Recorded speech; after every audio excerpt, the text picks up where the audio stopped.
ننگے بدن وضو کرنا کیسا ہے؟ ننگے بدن وضو کرنے سے کیا ہوتا ہے؟ کیا ننگے بدن وضو ہو جاتا ہے؟ کیا غسل سے پہلے وضو کرنا ضروری ہے؟ غسل سے پہلے وضو کرنے سے نماز ہو جاتی ہے یا نہیں؟ بسم اللہ الرحمن الرحیم۔ السلام علیکم ورحمۃ اللہ وبرکاتہ۔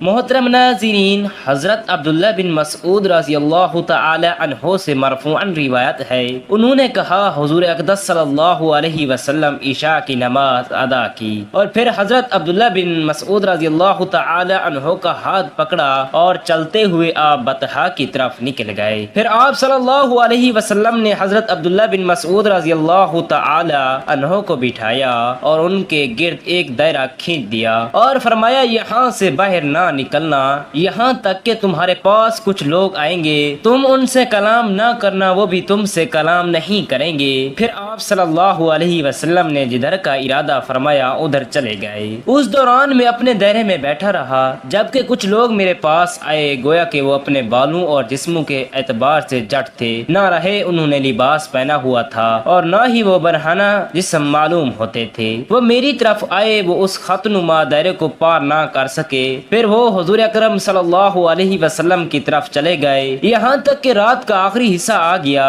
وہ لوگ واپس نہ آئے۔ البتہ حضور اقدس صلی اللہ علیہ وسلم میرے پاس تشریف لے آئے، اس حال میں کہ میں بیٹھا ہوا تھا۔ پھر آپ نے مجھ سے فرمایا میں رات بھر سے سویا نہیں ہوں۔ پھر حضور اکرم صلی اللہ علیہ وسلم میرے پاس اس حصار میں داخل ہوئے اور میر بیضاؤں پر سر رکھ کر آرام فرما ہو گئے۔ آپ جب آرام فرما ہوتے تو تیز سانسوں کی آواز آتی تھی۔ اسی دوران جب میں بیٹھا ہوا تھا اور آپ صلی اللہ علیہ وسلم میر بیضاؤں پر سر مبارک رکھ کر آرام فرما ہو گئے، اس دوران سفید لباس میں ملبوس کچھ لوگ آئے۔ ان کے حسن و جمال کا عالم تو اللہ تعالی ہی بہتر جانتا ہے، ان کی آنے کی انتہا ہمارے پاس ہوئی۔ ان میں سے ایک گروہ حضور نبی کریم صلی اللہ علیہ وسلم کے سر مبارک کی طرف آ کر کھڑا ہو گیا اور ایک گروہ آپ کے مبارک قدموں کی طرف آ کر کھڑا ہو گیا۔ پھر انہوں نے آپس میں کہا میں نے آج تک کوئی بھی نبی ایسا نہیں دیکھا جتنی عنایت اس نبی پر ہوئی ہے۔ ان کی دونوں آنکھیں سو جاتی ہیں لیکن ان کا دل جاگتا رہتا ہے۔ انہوں نے آپ صلی اللہ علیہ وسلم کی مثال یہ دی کہ جیسے ایک سردار نے لوگوں کو اپنے کھانے اور پینے کی طرف بلایا، جن لوگوں نے ان کی دعوت قبول کی تو اس کا کھانا کھایا اور اس کی سبیل سے پانی پیا، اور جس نے اس کی دعوت قبول نہ کی تو اس نے عذاب الہی پایا۔ پھر وہ لوگ چلے گئے۔ پھر حضور اقدس صلی اللہ علیہ وسلم اس وقت نیند سے بیدار ہوئے تو کہنے لگے جو انہوں نے کہا وہ تم نے سنا، اور کیا تم جانتے ہو کہ وہ کون لوگ تھے؟ میں نے عرض کی کہ اللہ تعالی اور رسول اکرم صلی اللہ علیہ وسلم سب سے زیادہ اور بہتر جانتے ہیں۔ آپ نے ارشاد فرمایا کہ وہ ملائکہ تھے، اور تو جانتا ہے کہ انہوں نے کس چیز کے ساتھ مثال دی؟ میں نے عرض کیا اللہ تعالی اور اس کے رسول صلی اللہ علیہ وسلم سب سے زیادہ اور بہتر جانتے ہیں۔ آپ نے فرمایا انہوں نے اللہ رحمان تبارک و تعالی کی مثال دی کہ اللہ تعالی نے جنت بنائی اور اپنے بندوں کو اس کی طرف بلایا، جس نے دعوت قبول کی وہ جنت میں داخل ہونے اور جس نے قبول نہ کی اس نے سزا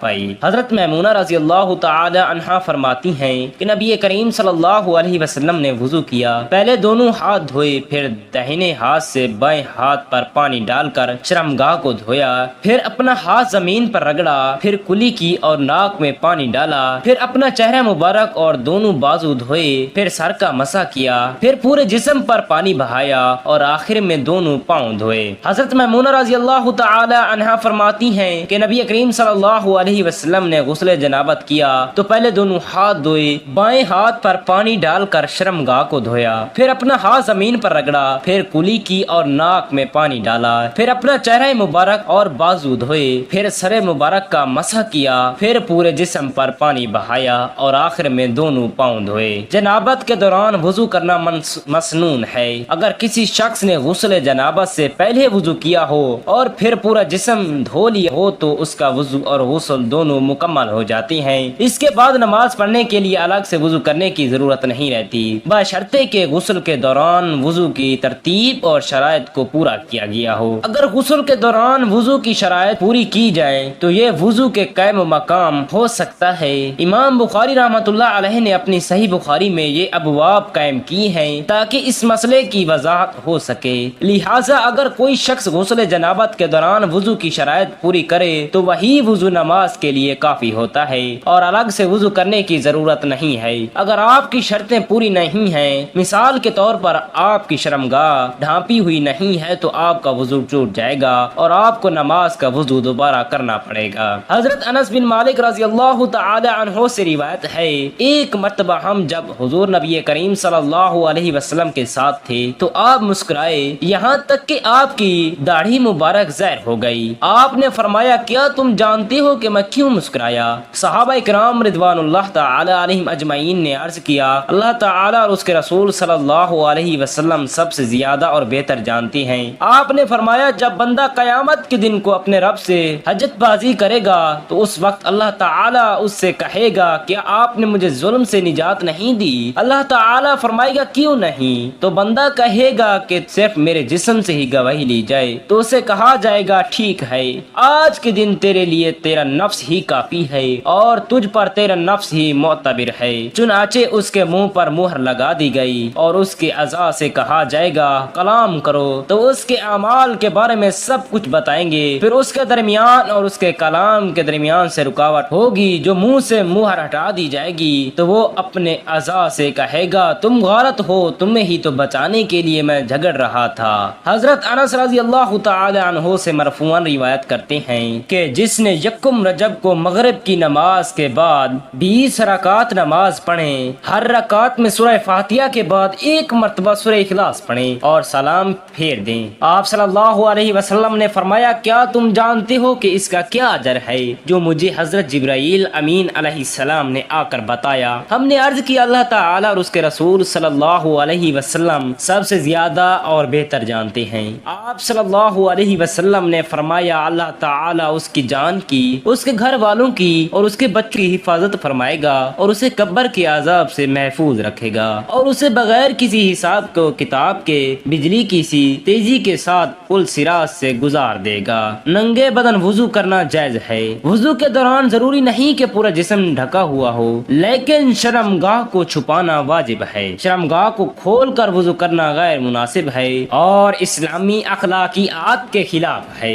وضو کے دوران ضروری جسمانی حصوں کو پانی سے دھونا اور شریعت کے مطابق وضو کی دیگر شرائط کو پورا کرنا ہی کافی ہے۔ حضرت انس بن مالک رضی اللہ تعالی عنہ سے روایت ہے، انہوں نے کہا میں حضور اکرم صلی اللہ علیہ وسلم کی خدمت اقدس میں حاضر ہوا۔ ایک آدمی کھڑا ہو کر نماز ادا کر رہا تھا، چنانچہ جب اس نے رکوع اور سجدہ ادا کر لیا اور تشہد مکمل کر لیا تو اس نے اپنی دعا میں یہ کلمات ادا کیے یا حی یا قیوم۔ تو حضور اقدس صلی اللہ علیہ وسلم نے اپنے صحابہ کرام رضوان اللہ علیہم اجمعین سے ارشاد فرمایا تم جانتے ہو کہ اس نے کس چیز کے ساتھ دعا مانگی؟ صحابہ کرام نے عرض کیا اللہ تعالی اور اس کے رسول صلی اللہ علیہ وسلم سب سے زیادہ اور بہتر جانتے ہیں۔ آپ نے ارشاد فرمایا مجھے اس ذات کی قسم جس کے ہاتھ میں میری جان ہے، اس نے اللہ تعالی کے سب سے بڑے نام کے ساتھ دعا کی، جب بھی اس نام کے ساتھ دعا کی جائے تو اللہ تعالی قبول فرماتا ہے اور جب بھی اس نام کے ساتھ مانگا جائے گا تو اللہ تعالی عطا فرماتا ہے۔ حضرت انس بن مالک رضی اللہ تعالی عنہ سے روایت ہے، انہوں نے کہا میں حضور نبی کریم صلی اللہ علیہ وسلم کے ہمراہ مدینہ منورہ کی ایک گھاٹی میں داخل ہوا اور میرے پاس قضاء حاجت کے لیے پانی بھی تھا۔ آپ وادی میں داخل ہوئے، پھر آپ نے اپنا سر اٹھایا اور اپنے ہاتھ کے اشارے سے مجھے اپنے قریب بلایا اور پھر فرمایا پانی رکھو اور وادی میں داخل ہو جاؤ۔ میں بھی وادی میں داخل ہو گیا۔ ایک پرندے کو میں نے دیکھا کہ وہ درخت پر اپنی چونچے مار مار کر چہچہا رہا تھا۔ آپ صلی اللہ علیہ وسلم نے پوچھا کیا تو جانتا ہے کہ یہ کیا کہہ رہا ہے؟ میں نے عرض کیا اللہ تعالی اور اس کے رسول صلی اللہ علیہ وسلم سب سے زیادہ اور بہتر جانتے ہیں۔ آپ صلی اللہ علیہ وسلم نے فرمایا وہ کہتا ہے اے اللہ تعالی تو عدل کرتا ہے، ظلم نہیں کرتا اور نہ ہی کوئی چھپانے والا تجھ سے کچھ چھپا سکتا ہے۔ تو نے مجھے پیدا کیا اور درست پیدا کیا اور مجھ سے میری نگاہ روک لی۔ اے اللہ تعالی میں بھوکا ہوں، مجھے کھانا کھلا۔ تو ایک ٹڈی آئی اور اس کی چونچ میں داخل ہو گئی تو اس نے اس پر منہ بند کر لیا، پھر وہ اپنی چونچ مارنے لگا۔ آپ صلی اللہ علیہ وسلم نے فرمایا کیا تو جانتا ہے کہ یہ اب کیا کہہ رہا ہے؟ میں نے عرض کیا کہ اللہ تعالی اور اس کے رسول صلی اللہ علیہ وسلم سب سے زیادہ اور بہتر جانتی ہیں۔ آپ آپ نے ارشاد فرمایا وہ کہتا ہے جو اللہ تعالیٰ پر بھروسہ رکھتا ہے اللہ تعالیٰ اسے نہیں بھولتا، اور جو اللہ تعالیٰ کو بھول گیا اس نے خطا کی، اس دن کے بعد وہ مایوس ہوگا۔ رزق بذات خود اپنے تلاش کرنے والے سے زیادہ اسے تلاش کرتا ہے۔